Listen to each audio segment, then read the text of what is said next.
रसायन विज्ञान का पहला पेज पढ़ रहे हैं हम लोग। और रसायन विज्ञान केमिस्ट्री लूसेंट पूरा कंप्लीट करेंगे। रसायन विज्ञान विज्ञान की वह शाखा है जिसके अंतर्गत पदार्थों के गुण, संगठन, संरचना तथा उनमें होने वाले परिवर्तनों का अध्ययन किया जाता है। केमिस्ट्री अर्थात रसायन विज्ञान शब्द की उत्पत्ति मिस्र के प्राचीन शब्द कीमिया से हुई है, जिसका अर्थ है काला रंग।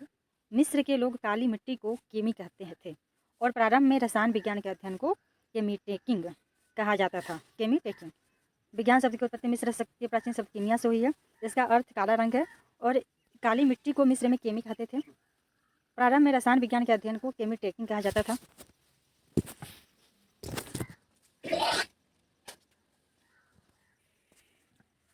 मिस्र के लेवोजियर को रसायन विज्ञान का जनक कहते हैं। रसायन विज्ञान के जनक कौन है? लेवोजियर।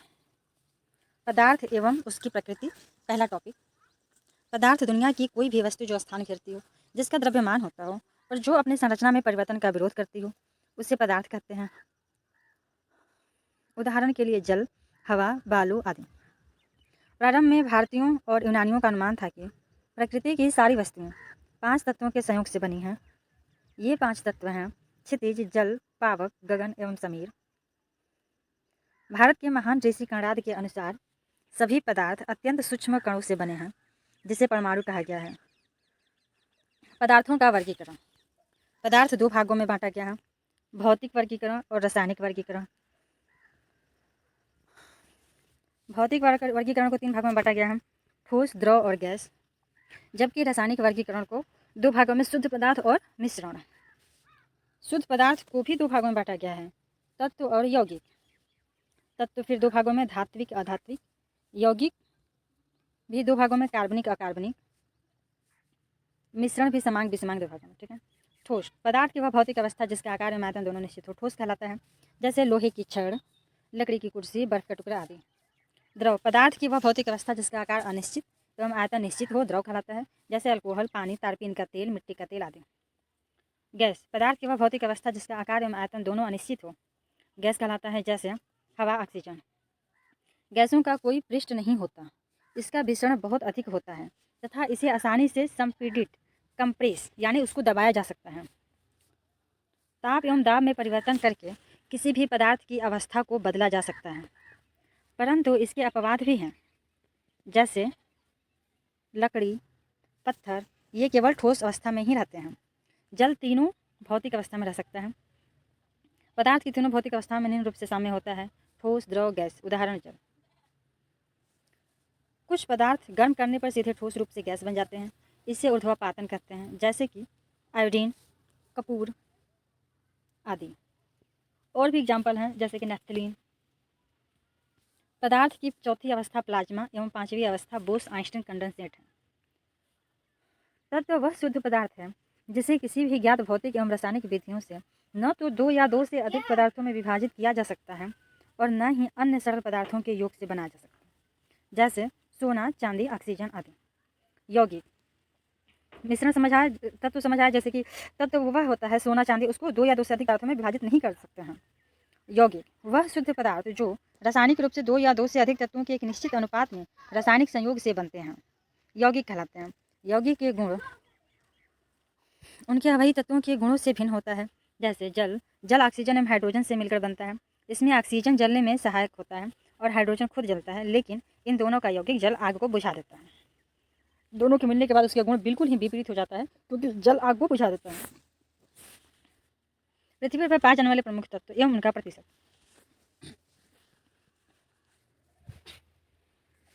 ऑक्सीजन भूपटल में 46.60% पाया जाता है। सिलिकॉन 27.72। याद करने के लिए बोल सकते हैं, सिलिकॉन 27.72, 27 इधर 27 है, इसको उल्टा कर देंगे 72, 27.72 सिलिकॉन। ऑक्सीजन 46.60, एल्यूमिनियम 8.13, लोहा 5, calcium 3.6, sodium 2.83, potassium 2.59, magnesium 2.09, titanium 0.44, hydrogen 0.14।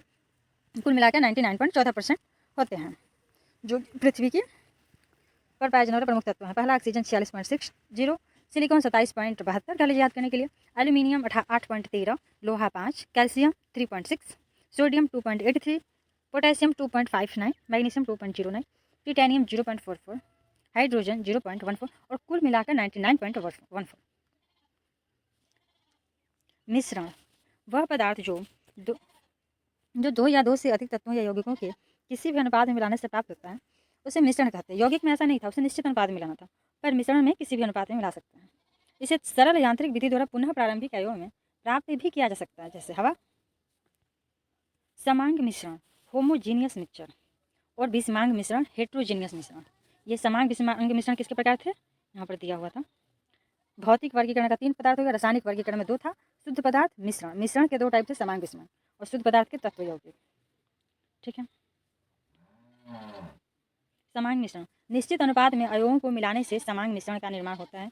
इसके प्रत्येक भाग के गुणधर्म एक समान होते हैं, जैसे चीनी या नमक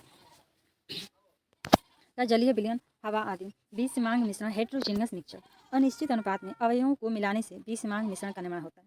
इसके प्रत्येक भाग के गुण एवं उनकी संगठन भिन्न भिन्न होते हैं, जैसे बारूद, कुआसा। ठीक है। सामान्य शरीर में तत्वों की औसत मात्रा, हमारे शरीर में ऑक्सीजन 65% होता है, carbon 18%, hydrogen 10%, nitrogen 3%, calcium 2%, phosphorus 1, potassium 0.35, sulphur 0.25, sodium 0.15, chlorine 0.15, magnesium 0.05, लोहा 0.004, अन्य तत्व 0.046। फिर से देखते हैं। हमारे शरीर में तत्वों की औसत मात्रा निम्नलिखित है। Oxygen 65%, carbon 18%, hydrogen 10%, nitrogen 3%, calcium 2%, phosphorus 1%, potassium 0.35%, sulphur 0.25%, sodium 0.15%, chlorine 0.15%, magnesium, ये सब छोड़िए, लोहा अन्य तत्व 0.04। जैसे मेन है यहीं ऊपर के 3, ऑक्सीजन 65%, कार्बन 18%, हाइड्रोजन 10%। ठीक है। Oxygen, carbon, hydrogen 65, 18, 10।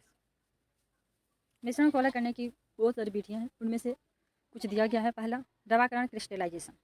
इस विधि के द्वारा अकार्बनिक ठोस मिश्रण को अलग किया जाता है। इस विधि में अशुद्ध ठोस मिश्रण को उचित विलायक सोलवेंट के साथ मिलाकर गर्म किया जाता है।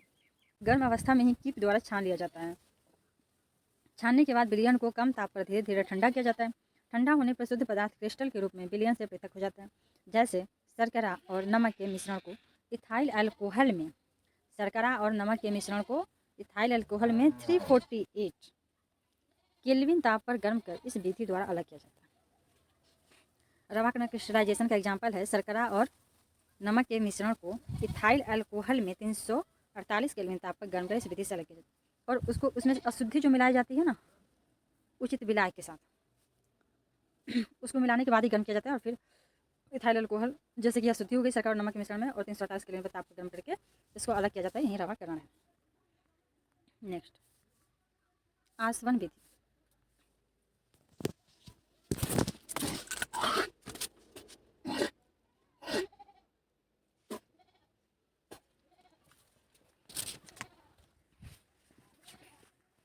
Sorry for it. आसवन विधि डिस्टिलाइजेशन। जब दो द्रवों के क्वथनांकों में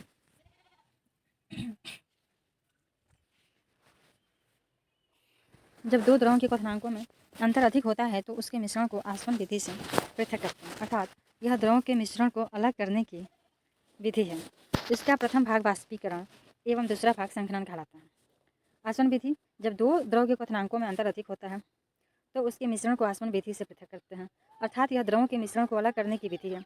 इसका प्रथम भाग वाष्पीकरण वेपोराइजेशन एवं दूसरा भाग संघनन कंडेंसेशन कहलाता है। ठीक है।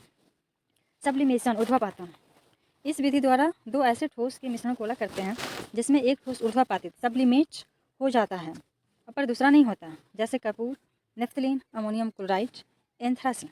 ये बहुत इंपॉर्टेंट है example, naphthalene, ammonium chloride and anthracene. कौन कौन? कर्पूर, नेफ्थलीन, अमोनियम क्लोराइड और एंथ्रासिन। ऊर्ध्वपातन से इसको अलग किया जाता है। नेक्स्ट, फ्रैक्शनल डिस्टिलेशन, आंशिक आसवन। इस विधि से वैसे मिश्रित द्रवों को अलग करते हैं जिनके क्वथनांकों में अंतर बहुत कम होता है, जैसे कि खनिज तेल या कच्चे तेल में से शुद्ध डीजल, पेट्रोल, मिट्टी तेल, कोल तार आदि इस विधि द्वारा अलग किया जाता है, क्योंकि इनके ताप में बहुत अंतर कम होता है। जैसे फॉर एग्जाम्पल ये भट्टी हो गया और इसमें से अंतर अगर है इसमें, इसको बॉयल करने पर यहाँ से पेट्रोल निकल जाएगा, इसके जस्ट ऊपर डीजल, फिर मिट्टी तेल कोलतार। ठीक है। वर्ण लेखन क्रोमेटोग्राफी, यह विधि इस तथ्य पर आधारित है कि किसी मिश्रण के विभिन्न घटकों की अवशोषण अब्जॉर्प्शन क्षमता भिन्न भिन्न होती है तथा वे किसी अधिशोषक पदार्थ में विभिन्न दूरियों पर अवशोषित होते हैं। इस प्रकार से पृथक कर लिए जाते हैं। एक बार फिर देखते हैं, वर्ण लेखन क्रोमेटोग्राफी, यह विधि इस तथ्य पर आधारित है कि किसी मिश्रण के विभिन्न घटकों की अवशोषण क्षमता भिन्न भिन्न होती है तथा वे किसी अधिशोषक पदार्थ में यानी कि क्षमता भिन्न भिन्न अधिशोषक पदार्थ में विभिन्न दूरियों पर अवशोषित होते हैं। नेक्स्ट है भाप आसन, स्टीम डिस्टिलेशन, भाप आसन। इस विधि से कार्बनिक मिश्रण को शुद्ध किया जाता है जो जल में अघुलनशील होते हैं परंतु भाप के साथ वाष्पशील होता है। इस विधि द्वारा विशेष रूप से उन पदार्थों का शुद्धिकरण किया जाता है जो अपने क्वथनांक पर अपघटित हो जाते हैं। जैसे ये एग्जाम्पल बहुत इंपॉर्टेंट है, एसीटोन, मेथिल अल्कोहल आदि। फिर से देखते हैं भाप आसवन, स्टीम डिस्टिलेशन। इस विधि से कार्बनिक मिश्रण को शुद्ध किया जाता है जो जल में अघुलनशील होता है। वैसे कार्बनिक मिश्रण को शुद्ध करेंगे जो जल में अघुलनशील होगा परंतु भाप के साथ वाष्पशील होगा, तभी तो भाप आसवन है। जो भाप के साथ वाष्पशील है वो भाप आसवन है। इस विधि द्वारा विशेष रूप से उन पदार्थों का शुद्धिकरण किया जाता है जो अपने क्वथनांक पर अपघटित हो जाता है। जैसे एसीटोन, मेथिल अल्कोहल, ये सबसे ज़्यादा इंपॉर्टेंट है, acetone and methyl alcohol. Next, पदार्थ की अवस्था, चेंजेज इन स्टेट, पदार्थ की अवस्था, मेल्टिंग पॉइंट, द्रव्यरांक। गर्म करने पर जब ठोस पदार्थ द्रव अवस्था में परिवर्तित होते हैं तो उनमें से अधिकांश में यह परिवर्तन एक विशेष दाब पर तथा एक नियत ताप पर होता है। यह नियत ताप वस्तु का द्रव्यरांक मेल्टिंग पॉइंट कहलाता है। जब तक पदार्थ गलता है, ठोस के आखिरी कण तक रहता है, तब तक ताप स्थिर रहता है यदि विशेष दाब नियत रहे। एक बार फिर देख लेते हैं, द्रव्यरांक। गर्म करने पर जब ठोस पदार्थ द्रव अवस्था में परिवर्तित होते हैं तो उनमें से अधिकांश में यह परिवर्तन एक विशेष दाब पर तथा एक नियत ताप पर होता है। यह नियत ताप वस्तु का द्रव्यरांक मेल्टिंग पॉइंट कहलाता है। जब तक पदार्थ गलता रहता है तब तक ताप स्थिर रहता है यदि विशेष दाब नियत है। ठीक है। जैसे कि फॉर एग्जाम्पल 0 डिग्री है तो 0 डिग्री पे पानी बर्फ़ होता है, उसको ताप दे रहे हैं तो वो जल में तुरंत ही नहीं बदलता, कुछ टाइम लेता है, लेकिन उसका टेम्परेचर 0 डिग्री ही रहता है और प्रेशर तो ऑलरेडी कांस्टेंट है। तो ये 0 डिग्री पर ही कुछ ताप अब्जॉर्ब करता है, तब जाके यह पिघल के मेल्ट होकर जल बनता है। उसी को मेल्टिंग पॉइंट कहते हैं। ठीक है, जिस ताप पर वो पिघल जाता है, हिमांक। और उसी 0 डिग्री टेम्परेचर पर ही जब जो टेम्परेचर ऑब्जर्व करता है बर्फ़ पानी में बदलने के लिए, उसको गुप्त ऊष्मा, लैटेंट हीट कहते हैं। गुप्त ऊष्मा, लैटेंट हीट। ठीक है।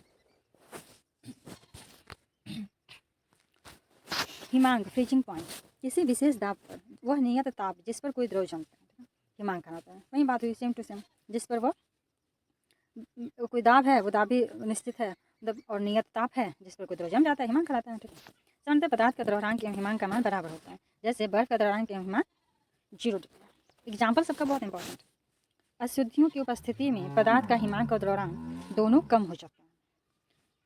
अशुद्धियों की उपस्थिति में पदार्थ का हिमांक एवं द्रव्यरांक कम हो जाता है। VVI, अशुद्धियों की उपस्थिति में पदार्थ का हिमांक और द्रव्यरांक दोनों कम हो जाता है। क्योंकि अगर बर्फ़ है उसमें अशुद्धि मिला देंगे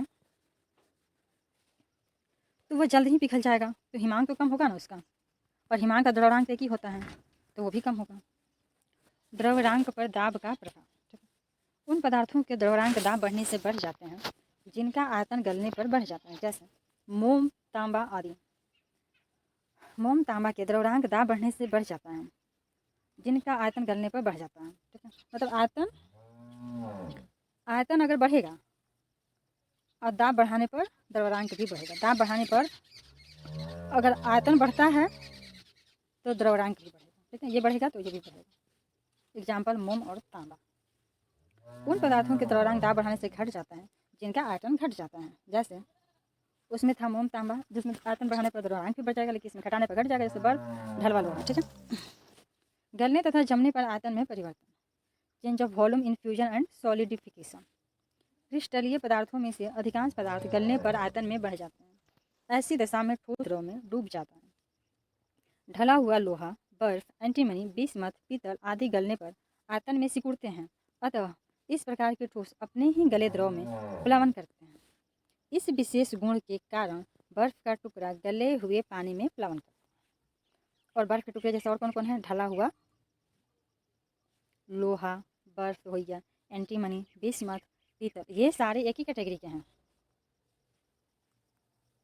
ठीक है, ढला हुआ लोहा, बर्फ़, एंटीमनी, बिस्मथ, पीतल, ये सब गलाने पर आयतन में सिकुड़ते हैं। और जो वस्तु या पदार्थ आयतन में सिकुड़ेगा वह अपने गले हुए पदार्थ में द्रव में तैरेगा। ठीक है, सांचे में केवल वे पदार्थ ढाले जा सकते हैं जो ठोस बनने पर आयतन में बढ़ते हैं।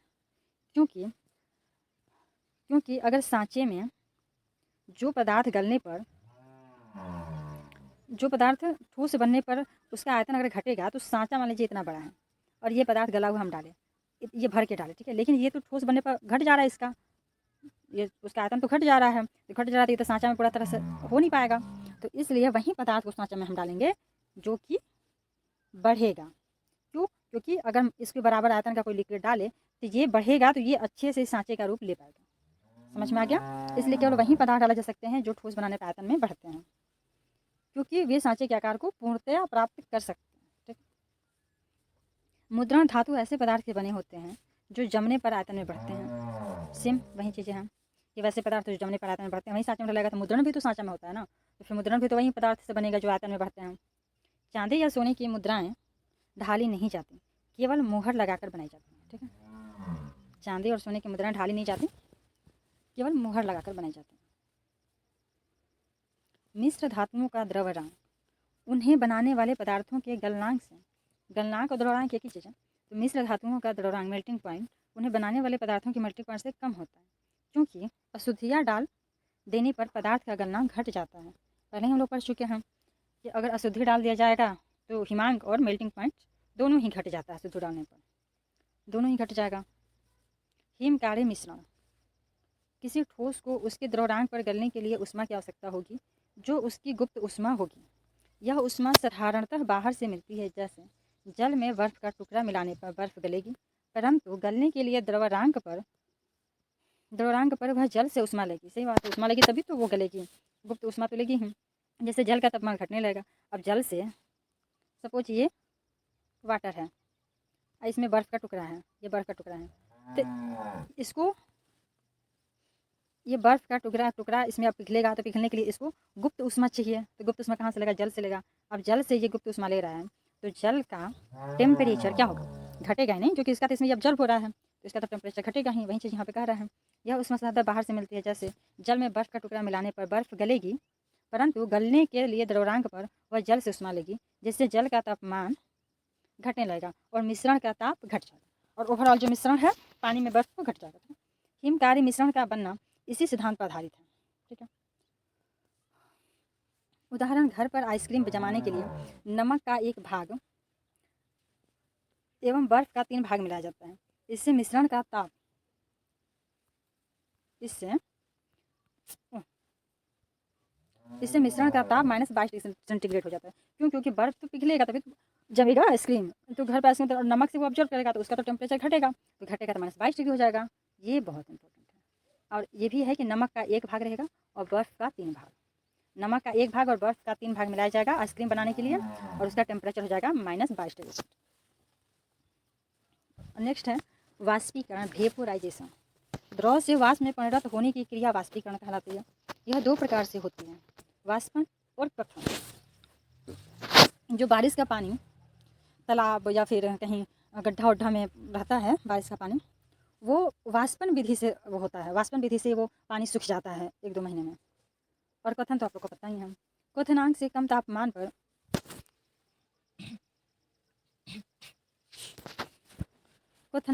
तापमान पर द्रव के वाष्प में परिवर्तित होने की प्रक्रिया को वाष्पन कहते हैं। ठीक है, वाष्पन की क्रिया निम्न बातों पर निर्भर करती है। तो जैसे कि मैंने बताया कि जो जैसे गली गूचे में कहीं पानी जमा हो गया है तो वो उबलता नहीं है, वो खौलते हुए दिखाई नहीं देता है। जैसे कि गैस पे पानी खौलता है, उबलता है, वैसे नहीं दिखता है, लेकिन वो धीरे धीरे सूख जाता है। तो वो किस विधि द्वारा सूखता है? तो वाष्पन विधि द्वारा। वो बॉयल नहीं होगा, और बॉयल पॉइंट उसको तो टेम्परेचर 100 डिग्री पर वाटर होता है बॉयल, लेकिन उससे कम ही सूर्य के प्रकाश का, जैसे कि 60 या 70 के आसपास ही वो वाष्पित होकर खत्म हो जाता है, तो उसी को वाष्पन कहते हैं। वाष्पन की क्रिया निम्न बातों पर निर्भर करती है। क्वथनांक का कम होना, क्वथनांक जितना कम होगा वाष्पन की क्रिया उतना ही अधिक तेजी से होगी। ठीक है, मतलब सीधी सी है कि क्वथनांक मीन्स क्या, ऐसा टेम्परेचर जिसपे जल बॉयल हो, जिसपे वाटर बॉयल हो वही है। तो उस टेम्परेचर से अगर मान लीजिए कि पानी का टेम्परेचर 100 डिग्री है, तो इससे कम ही, जितना ही कम उसका रहेगा क्वथनांक, जैसे कि 80, 70, 90 जो कि पहाड़ों पे होता है, ऊंचाइयों पे जाने पर होता है, तो उसके वाष्प की क्रिया उतना ही अधिक होगी। वो उतना ही कम टेम्परेचर पर ही जल्दी जल्दी बॉयल हो जाएगा, तो लगभग ये वाष्पित हो जाएगा, इसलिए उसका वाष्प क्रिया तेजी से होगी। क्वथनांक जितना ही कम होगा उतना ही वाष्प क्रिया उसकी तेजी से होगी। द्रव का ताप अधिक होने से वाष्पन अधिक होगा। ठीक है, ताप अधिक है तो अब अधिक ताप है तो वो जल्दी जल्दी ही वाष्पित होगा ना, सिंपल सी बात है। द्रव के खुले पृष्ठ का क्षेत्रफल अधिक होने पर वाष्पन तेजी से होगा। अब मान लीजिए कि एक गड्ढा है और एक इतना बड़ा गड्ढा है, पानी का अमाउंट दोनों में सेम है, तो ये पूरा बहुत ही नीचे गहराइयों तक है, ठीक है पानी, और ये पूरा छिछला है, ऊपर ऊपर तक ही है, ये पूरा इतना गहरा पानी है। तब ये ये क्या है, ऊपर का एरिया इसका ज़्यादा है, इसका एरिया इतना कम है, लेकिन इसका जो डेप्थ है वो ज़्यादा है, तो ये जल्दी ही उड़ जाएगा ना, जल्दी ही वाष्पित हो जाएगा। तो अगर एरिया ज़्यादा है, इसका पृष्ठ क्षेत्रफल ज़्यादा है, तो जल्दी ही वाष्पित हो जाएगा, और पृष्ठ क्षेत्रफल कम है तो वो धीरे धीरे वाष्पित।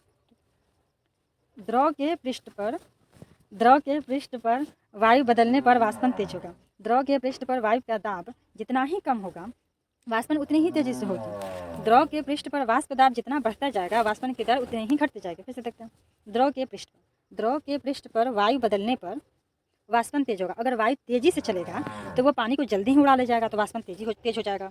अगर द्रव के पृष्ठ पर वायु का दाब जितना ही कम होगा वाष्पन उतनी ही तेजी से होगी।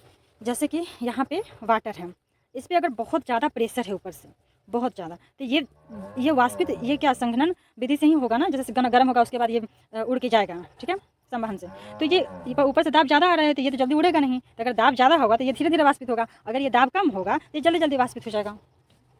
नेक्स्ट, द्रव के पृष्ठ पर वाष्प दाब जितना बढ़ता जाएगा वाष्पन की दर उतनी घट जाएगी। ठीक है, मतलब इस प्रकार दाब बढ़ेगा तो वाष्पन घटेगा, दाब घटेगा तो वाष्पन बढ़ेगा। नेक्स्ट है क्वथनांक, बॉइलिंग पॉइंट। दाब की किसी दिए हुए नियत मान के लिए वह नियत ताप जिस पर कोई द्रव उबलकर द्रव अवस्था से वाष्प की अवस्था में परिणत हो जाए तो वह नियत ताप द्रव का क्वथनांक रहता है। ठीक है, मीन्स क्वथनांक क्या है, एक टेम्परेचर है, एक जिसपे कि पानी है, पानी 100 डिग्री पर ये उबल के वाष्प बदल गया, वहीं इसका 100 डिग्री क्या हो गया, क्वथनांक हो गया। दाब बढ़ने से द्रव का क्वथनांक बढ़ जाता है और दाब घटने से द्रव का क्वथनांक बन जाए, वही सेम चीज़ें हैं। नेक्स्ट टॉपिक, परमाणु संरचना। परमाणु तत्व का वह छोटा से छोटा कण है जो किसी भी रासायनिक अभिक्रिया में भाग ले सकता है परंतु स्वतंत्र अवस्था में नहीं रह सकता। परमाणु विद्युतः उदासीन होते हैं। अणु तत्व का यौगिक का वह छोटा से छोटा कण जो स्वतंत्र अवस्था में रह सकता है अणु कहलाता है। ठीक है, परमाणु स्वतंत्र अवस्था में नहीं रह सकता लेकिन अणु स्वतंत्र अवस्था में रह सकता है। सबसे बड़ा डिफरेंस परमाणु और अणु में यही है, ये परमाणु स्वतंत्र अवस्था में नहीं रह सकता जबकि अणु स्वतंत्र अवस्था में रह सकता है। परमाणु भार, एटॉमिक वेट। किसी तत्व का परमाणु भार वह संख्या है जो यह प्रदर्शित करता है कि तत्व, इसको जेड से भी डिनोट करते हैं, इसको जेड से भी डिनोट करते हैं या एटॉमिक, ठीक है, जो यह प्रदर्शित करता है कि तत्व का एक परमाणु कार्बन 12 के 1/12 भाग द्रव्यमान या हाइड्रोजन के 1.008 भाग द्रव्यमान से कितना गुना भारी है, वही परमाणु भार होता है। परमाणु भार निकालने का क्या होता है, किसी परमाणु का परमाणु भार निकालने का फॉर्मूला क्या होता है, प्रोटॉनों की संख्या, मतलब कि एटॉमिक नंबर, प्रोटॉनों की संख्या प्लस न्यूट्रॉनों की संख्या, वही हो गया परमाणु भार। और उसका डेफिनेशन है कि C12 के परमाणु के 1/12 भाग द्रव्यमान या हाइड्रोजन के 1/008 भाग द्रव्यमान से जितना गुना भारी होता है वहीं उस तत्व का परमाणु भार होता है। अणु भार। अणु भार किसी पदार्थ का अणु भार वह संख्या है जो यह प्रदर्शित करता है कि उस पदार्थ का एक अणु कार्बन 12 के एक परमाणु के 1/12 भाग से कितना गुना भारी है। ठीक है, फिर से देख लेते हैं। परमाणु भार किसी तत्व का परमाणु भार वह संख्या है जो यह प्रदर्शित करता है कि तत्व का एक परमाणु कार्बन के 12 के परमाणु के 1/12 भाग द्रव्यमान या हाइड्रोजन के 1.008 भाग द्रव्यमान से कितना गुना भारी है। जबकि अणु भार किसी पदार्थ का अणु भार वह संख्या है जो यह प्रदर्शित करती है कि उस पदार्थ का एक अणु कार्बन 12 के एक परमाणु के 1/12 भाग से कितना। परमाणु में कार्बन 12 के एक परमाणु से तुलना और अणु भार में कार्बन 12 के एक अणु से तुलना करते हैं। ठीक है, और परमाणु में तो डिफरेंस पता चली गया कि अणु स्वतंत्र अवस्था में रह सकता है जबकि परमाणु स्वतंत्र अवस्था में नहीं रह सकता। ठीक है, मूल धारणा, मूल कंसेप्ट। एक मोल किसी भी निश्चित सूत्र वाले पदार्थ की वह राशि है जिसमें इस पदार्थ के इकाई सूत्र की संख्या उतनी ही है जितनी शुद्ध कार्बन 12 आइसोटोप के ठीक 12 ग्राम में परमाणुओं की संख्या है। ठीक है। मोल इकाई का मान, मोल एक मोल बराबर इसका वैल्यू होता है, इसको रख लेना है कि एक मोल का मान 6.022 गुणे 10 के पावर 23 है। कार्बन के 12 ग्राम या एक मोल में 6.022 गुणे 10 के पावर 23 परमाणु है। 6.022 गुणे 10 के पावर 23 परमाणु को अवगाद्रो संख्या भी कहते हैं। मोल संख्या एवं द्रव्यमान दोनों का प्रतीक है। ठीक है। सन 1967 में मोल को इकाई के रूप में स्वीकार किया गया। मोल को इकाई के रूप में कब स्वीकार किया गया था? सन 1967। मोल को इकाई के रूप में कब स्वीकार किया गया था? सन 1967। 20वीं शताब्दी में आधुनिक खोजों के परिणाम स्वरूप जे थॉमसन, रदरफोर्ड, चैडविक आदि वैज्ञानिकों ने यह सिद्ध कर दिया कि परमाणु विभाज्य है तथा मुख्यतः 3 मूल कणों से मिलकर बना है, जिन्हें इलेक्ट्रॉन, प्रोटॉन, न्यूट्रॉन कहते हैं। अब आते हैं इलेक्ट्रॉन, प्रोटॉन, न्यूट्रॉन के बारे में जानकारी, इसके बारे में पढ़ते हैं, देखते हैं। इलेक्ट्रॉन पे ऋण आवेशित होता है तो -1 कूलम्ब पर इसका आवेश होता है, और प्रोटॉन पे +1 और न्यूट्रॉन उदासीन होता है तो 0। ठीक है। इसको डिनोट कैसे करते हैं? इलेक्ट्रॉन को डिनोट करने के लिए E, फिर -1 इसके पर चार्ज है, और फिर 0 अप्रॉक्स है इसका वेट, ये चार्ज, ये अप्रॉक्स में वेट 0, इसलिए 0। प्रोटॉन को डिनोट करने के लिए P1 जो कि इस पर आवेश से चार्ज है, और 1 जो कि इस पर इसका द्रव्यमान है इसी के आसपास, और न्यूट्रॉन का 0N1, 0 क्या है? चार्ज है, और 1 क्या है? इस पर इसका लगभग द्रव्यमान है। प्रोटॉन का भी 1 और इसी का अप्रॉक्स 1 AMU। ठीक है। इलेक्ट्रॉन का 0 AMU और -1 है इस पर चार्ज। ठीक है। अब देख लेते हैं द्रव्यमान ग्राम में देख लेते हैं, और AMU में। AMU में तो अप्रॉक्स 0.005486 इलेक्ट्रॉन का, प्रोटॉन का 1.0073335 और इसका 1.00872। ठीक है।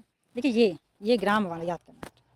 9.1095 शॉर्ट में बोल सकते हैं इसको, 9.10 गुणा 10 के पावर -28, और ये 1.6726 गुणा 10 के पावर 24, और 1.6749 गुणा 10 के पावर -24।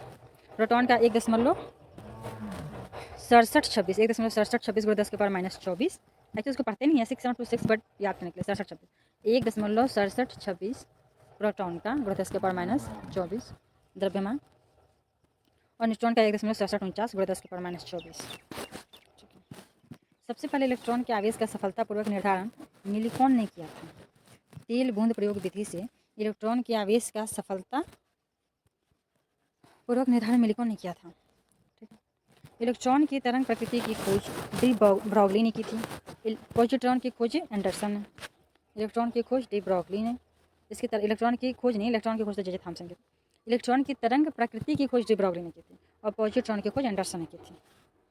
यहाँ पर दिया भी है कि इलेक्ट्रॉन खोजे जे थॉमसन, प्रोटॉन गोल्डस्टीन और न्यूट्रॉन जेम्स चार्ल्स 1932।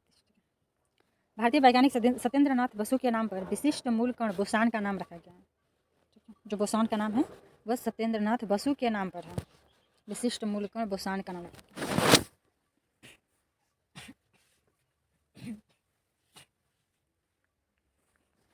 लगभग द्रव्यमानहीन एवं आवेशहीन कण न्यूट्रिनो की खोज पॉली ने 1930 में किया था।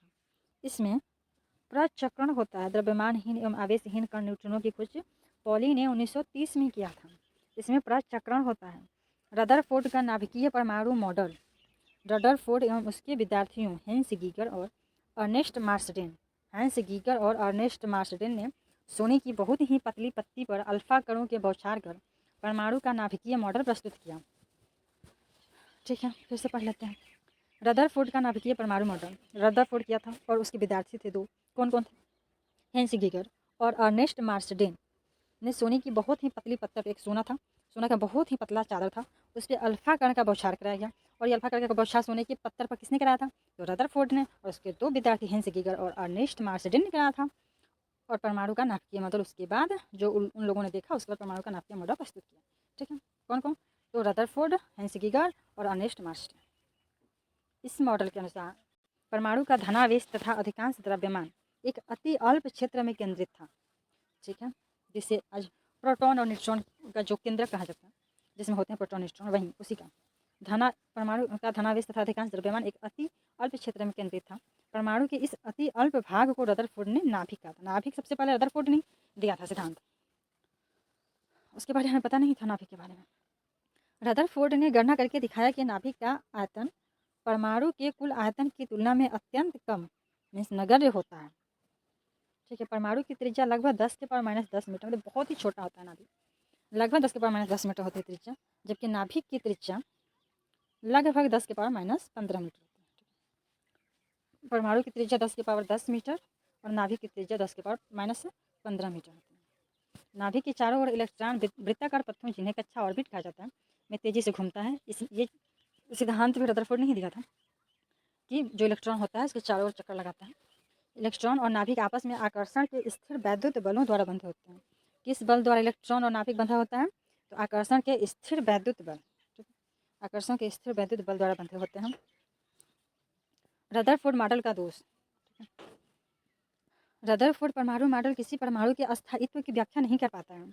यह मॉडल इलेक्ट्रॉनिक संरचना के बारे में कुछ भी वर्णन नहीं करता है, अर्थात इससे यह पता नहीं चलता है कि ये इलेक्ट्रॉन नाभिक के चारों ओर किस प्रकार विद्यमान है और इनकी ऊर्जा क्या है। ठीक है, फिर है परमाणु क्रमांक, एटॉमिक नंबर। किसी तत्व के परमाणु के नाभिक में उपस्थित प्रोटॉनों की संख्या परमाणु क्रमांक कहते हैं। किसी परमाणु के नाभिक में उपस्थित प्रोटॉन और न्यूट्रॉन की संख्या का योग उस परमाणु की द्रव्यमान संख्या कहलाती है।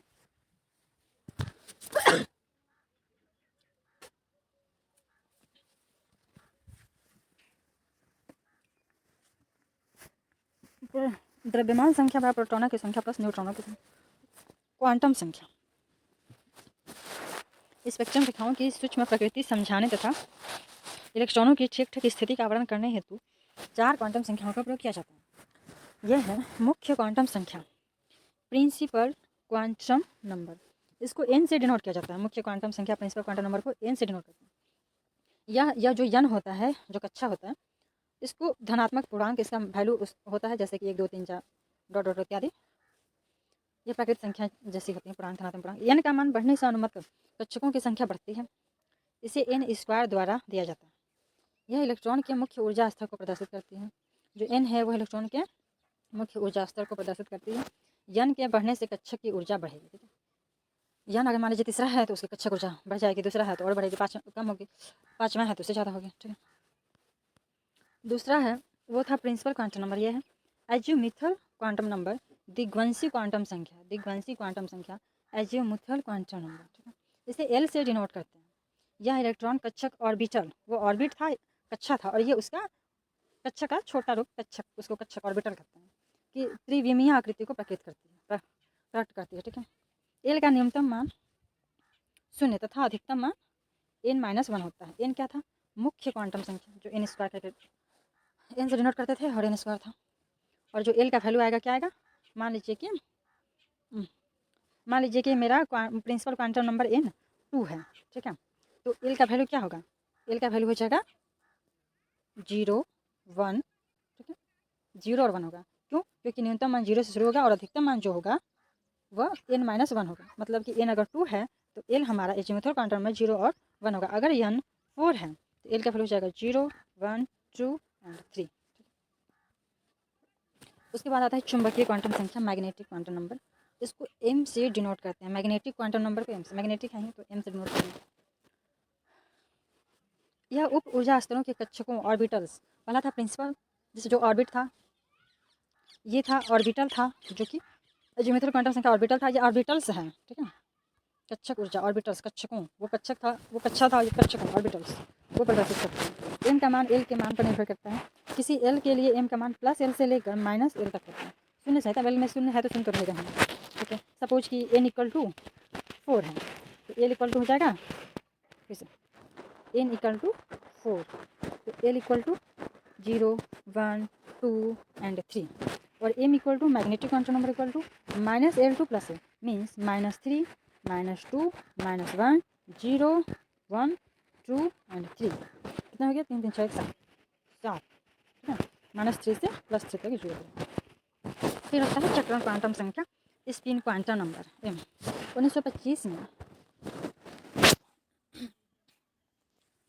1925 में जॉर्ज उहेलेनबेक और सैमुअल गाउट स्मिथ, कौन कौन? जॉर्ज उहेलेनबेक और सैमुअल गाउट स्मिथ, कब? 1925 में एक चौथी क्वांटम संख्या की उपस्थिति प्रतिपादित की, जो इलेक्ट्रॉन के प्रचक्रण क्वांटम संख्या ms कहलाता है। इसको डिनोट एम से कहते हैं चक्रण क्वांटम संख्या को। यह इलेक्ट्रॉन के चक्रण की दिशा को प्रदर्शित करती है। किसी चुंबकीय क्वांटम संख्या m के लिए चक्रण क्वांटम संख्या s का मान +1/2 या -1/2।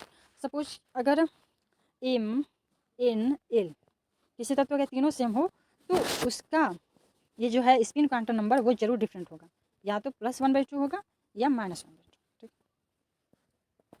नेक्स्ट, क्वांटम यांत्रिकी का मूल समीकरण श्रोडिंजर द्वारा प्रतिपादित किया गया। क्वांटम यांत्रिकी का मूल जो समीकरण था वो किसके द्वारा प्रतिपादित किया गया? श्रोडिंजर। ठीक है, यांत्रिकी श्रोडिंजर यांत्रिकी द्वारा प्रतिपादित किया गया। और इसके लिए 1933 में इन्हें भौतिकी का नोबेल पुरस्कार भी मिला श्रोडिंजर को। ठीक। अब आते हैं बहुत सारे सिद्धांत है लोगों के। पाउली का अपवर्जन नियम, पाउलिस एक्सक्लूसिव प्रिंसिपल, जो 1925 में आया था। देखते हैं पाउली जी क्या कहते हैं। Pauli's exclusion principle 1925। इसके अनुसार एक दिए गए परमाणु में किन्हीं 2 इलेक्ट्रॉनों के लिए चारों क्वांटम संख्याओं का मान वही समान नहीं हो सकता। यदि 2 इलेक्ट्रॉनों के n, l और m के मान एक ही हैं तो उनका चक्र जो ms से डिनोट होता था लास्ट वाला स्पिन, तो ये मैग्नेटिक स्पिन जो था वो +1/2 या -1/2 वाला, ये दोनों में से कोई एक जरूर ही डिफरेंट होगा। ये किसका कहना है? पाउली का कहना है। अगर ये तीनों n, l, m में से एक समान होते तो। ठीक है। अब हुंड क्या कहते हैं? हुंड का अधिकतम बहुलता का नियम, Hund's rule of maximum multiplicity. इनके अनुसार इलेक्ट्रॉन तब तक युग्मित नहीं होते जब तक ये रिक्त कक्षा अवेलेबल हैं, अर्थात जब तक संभव है इलेक्ट्रॉन आयुग्मित हैं। जैसे कि सपोज एग्जाम्पल देते हैं, जैसे कि हमारा ये इस कैसे लिखते हैं 1 इस पे 2 में 2 रहते हैं, 2 इलेक्ट्रॉन भर सकते हैं, फिर 2s2, फिर 3, फिर 2 आता है 2p 6 p में 6 इलेक्ट्रॉन हो सकते हैं, और फिर 3s आता है। तब ये इलेक्ट्रॉन भरते कैसे हैं? जैसे कि s में 2 है या फिर p में 6 है, देखते हैं कैसे भरते हैं कैसे नहीं। ये p सपोज कि ये p है। ठीक है, तो p में इलेक्ट्रॉन भरने का ये तरीका देखिए। जैसे होता है ना हमारा 2 8 18, फिर 8 2 8 8 18 18 ऐसा होता है ना, 2 8 18 32 ऐसे कुछ तरीका होता है, नहीं आता रहा जो भी है। तो ये p हो गया, p सब 50 इलेक्ट्रॉन भरता है। 1 2 3 खाना हो गया। इसमें 6 इलेक्ट्रॉन, क्योंकि p में सेल में होते हैं 6 इलेक्ट्रॉन भर सकते हैं, तो 6 इलेक्ट्रॉन को भरने हैं। तो इसमें एक जैसे कि इसमें 4 इलेक्ट्रॉन है। ठीक है, 4 इलेक्ट्रॉन है, तब 4 है तब इसमें 1 इलेक्ट्रॉन भर गया। और अब ये नहीं है कि इसके बाद इसी में फिर एक और इलेक्ट्रॉन 2 भर गया से, नहीं, ये इलेक्ट्रॉन ये वाला इलेक्ट्रॉन तब तक नहीं भरेगा जब तक फुल इसमें नहीं आएगा, तब जब तक ये सब खाली है। तो इसका मतलब कि पहले इसमें आया, उसके बाद इसमें आएगा, फिर इसमें आएगा, उसके बाद ये जाके इसमें आएगा, तब हुआ 3 1 4 इलेक्ट्रॉन भरा। तो वही ये हुंड का रूल, हुंड का नियम ही कहता है कि इलेक्ट्रॉन तब तक युग्मित नहीं होता है, मतलब पेयर नहीं बनाता जब तक कि रिक्त कक्षक जो था ना, कक्षक p का 3 वो अवेलेबल है, अर्थात जब तक संभव है इलेक्ट्रॉन आयुग्मित रहते हैं। वो हुंड का नियम। और पॉली का नियम था कि वो जो स्पिन वाला m से होता है वो या तो ये 2 इलेक्ट्रॉनों के n m l सेम है तो ये ms जरूर ही डिफरेंट होगा, ये क्योंकि वो प्लस हो गया माइनस हो गया। वो पॉली का था। और हुंड का था कि वो तब तक पेयर नहीं बनाएगा जब तक उसके कक्षक दिखते हैं। ठीक है। हाइजेनबर्ग का अनिश्चितता सिद्धांत, हाइजेनबर्ग अनसर्टेनिटी प्रिंसिपल। इसके अनुसार किसी कण की स्थिति और वेग का एक साथ यथार्थ एग्जैक्ट निर्धारण संभव नहीं है। ये हाइजेनबर्ग का अनिश्चितता है। किसी कण की स्थिति, पोजीशन और वेग एक साथ एग्जैक्ट नहीं हो सकते हैं। ठीक है। फिर है अबाउ नियम। इस नियम द्वारा तत्वों की इलेक्ट्रॉनिक विन्यास लिखने के लिए विभिन्न परमाणु कक्षकों की ऊर्जा बढ़ने का क्रम इस प्रकार है। देखिए वही है, पहले 1s में आएगा इलेक्ट्रॉन, फिर 2s, फिर 2p, फिर 3s में इलेक्ट्रॉन जाएगा, फिर 3p में जाएगा, फिर 4s में जाएगा, उसके बाद 3d में जाएगा। ऐसा नहीं है कि 3p के बाद 3d वाला सेल में भी भर देंगे, नहीं, 4s आने के बाद 3d में जाएगा। फिर 4 अब s आया तो इसका 4p भी आएगा, तभी तो उसके बाद फिर 4 अब d आने से पहले 5s जाएगा क्योंकि उसका एक आगे जाता है, तो फिर 5s आएगा। उसके बाद अब 4d आया, अब इसके बाद 5s का 5p भी चाहिए तो 5p आया। ठीक है। फिर 5p आ गया तो फिर अब 5p के बाद 5d आएगा। देखिए अब 5 और 4 में ए भी आता है, 4 में 3 तक सिर्फ डी ही रहता है और 4 में ए भी आता है सेल। ठीक है। तो अब 5p आ गया था, 5p के बाद अब 6s भरेगा। अब 6x के बाद 5d आना था, 5d आना था, लेकिन 5d नहीं आएगा क्योंकि 4f अभी बाकी है, तभी 4f आएगा। उसके बाद 5d आएगा, फिर अब 6 का फिर p आएगा, 6x हो चुका है तो 6p आएगा, फिर 7s ऐसे। ठीक है, फिर से एक बार देख लेते हैं। छोड़ो। समस्थानिक, समान परमाणु क्रमांक परंतु भिन्न परमाणु द्रव्यमानों के परमाणुओं को समस्थानिक कहते हैं। समस्थानिकों में प्रोटॉनों की संख्या समान होती है किंतु न्यूट्रॉनों की संख्या भिन्न होती है। जैसे प्रोटियम, ये 1H1, इसको प्रोटियम बोलते हैं, इसमें ड्यूटेरियम तथा इसको ट्राइटियम समस्थानिक है। इसमें क्या है, परमाणु द्रव्यमान क्या होता है, प्रोटॉनों की संख्या प्लस न्यूट्रॉनों की संख्या। इसमें 1 प्रोटॉन है, इसमें 1 है तो 2 हो गया, और इसमें 1 प्रोटॉन है, इसमें 2 न्यूट्रॉन है, तो 3 हो गया। बस रासायनिक क्रिया में सभी समस्थानिक एक सा व्यवहार करते हैं, लेकिन इनके भौतिक गुण भिन्न होते हैं। ठीक है, रासायनिक क्रिया में सभी समस्थानिक एक सा व्यवहार करते हैं, रासायनिक क्रिया में सभी समस्थानिक एक सा व्यवहार करते हैं, लेकिन इनके भौतिक गुण भिन्न होते हैं। ठीक है, कुछ प्रमुख समस्थानिक एवं उनके उपयोग। यूरेनियम 235 ये चट्टान की आयु ज्ञात करने में। ठीक है, सोडियम 24 रक्त के थक्का का पता लगाने में। कोबाल्ट 60 रक्त कैंसर। आर्सेनिक 74 ट्यूमर का पता लगाने में। आयोडीन 131 आयोडीन कमी से होता है ना थायराइड, तो थायराइड आयोडीन है तो आयोडीन 131 थायराइड बनाते हैं। फिर फास्फोरस 32 ल्यूकेमिया। और फिर आयरन 59। ठीक है, आयरन 59 से रक्तता, रक्तता का रोग होता है। आयरन का क्या होता है, कमी से हो जाता है एनीमिया, एनीमिया रक्त से जो भी होता है एनीमिया हो जाता है, तो फेफड़ा में होता है शायद एनीमिया। तो अरक्तता आयरन कमी से रक्तता, आयरन तो उसी वजह से आयरन 59 अरक्तता, phosphorus 32 leukaemia, iodine 131 thyroid, arsenic 74 tumour, cobalt 60 रक्त कैंसर, सोडियम 24 रक्त का थक्का, यूरेनियम 235 चट्टान क्या है, देख लेते हैं। यूरेनियम 235 चट्टान क्या है, सोडियम 24 रक्त का थक्का और कोबाल्ट 60 रक्त का cancer, arsenic 74 tumour, iodine 131 thyroid और फास्फोरस ल्यूकेमिया, आयरन 59 और रक्तता। ठीक है, सबसे अधिक समस्थानिकों वाला तत्व कौन है, पोलोनियम है। समभारिक समान परमाणु द्रव्यमान परंतु भिन्न परमाणु क्रमांक के परमाणुओं को समभारिक आइसोबार्स कहते हैं। Example argon, potassium, calcium. Argon, potassium, calcium इनके भार सेम है इसलिए समभार। Argon, potassium, calcium. सम न्यूट्रॉन, जिन परमाणुओं में न्यूट्रॉनों की संख्या समान होती है उन्हें सम न्यूट्रॉनी कहते हैं, जैसे हाइड्रोजन और हीलियम। इसमें न्यूट्रॉनों की संख्या समान है क्योंकि इसमें हाइड्रोजन में 1 + 2 1 प्रोटॉन + 2 न्यूट्रॉन, और हीलियम में भी 2 प्रोटॉन + 2 न्यूट्रॉन, तो न्यूट्रॉन की संख्या तो सेम हुआ। तो ये हो गया tritium and helium, some neutronic के एग्जाम्पल हैं। सम इलेक्ट्रॉनिक आइसो इलेक्ट्रॉनिक, जिन आयनों और परमाणुओं के इलेक्ट्रॉनिक विन्यास समान होते हैं उन्हें सम इलेक्ट्रॉनिक आइसो इलेक्ट्रॉन कहते हैं। सम इलेक्ट्रॉनिक परमाणुओं और आयनों में इलेक्ट्रॉनों की संख्या समान होती है, जैसे नियॉन, सोडियम, मैग्नीशियम और एल्यूमिनियम। इसमें इलेक्ट्रॉनों की संख्या समान है, जैसे नियॉन का कितना होता है, सोडियम का होता है ना इलेक्ट्रॉन नंबर, वो एटॉमिक नंबर होता है उसी के बराबर इलेक्ट्रॉन होता है, तो नियॉन का 10 होता है, सोडियम का होता है 11, लेकिन एक तो ये दे चुका है तो इसके पास 10 हो गया, और मैग्नीशियम का 12 होता है लेकिन ये 2 दे चुका है तो 10 हो गया, एल्यूमिनियम का 13 होता है लेकिन ये 3 प्लस है मतलब 3 दे चुका है इलेक्ट्रॉन अपना, तो इस पर 10 हो गया। ये तीनों पे क्या हो गया 10 10 10, इलेक्ट्रॉनों की संख्या समान हो गई थी, सम इलेक्ट्रॉनिक हो गया। Let's end it.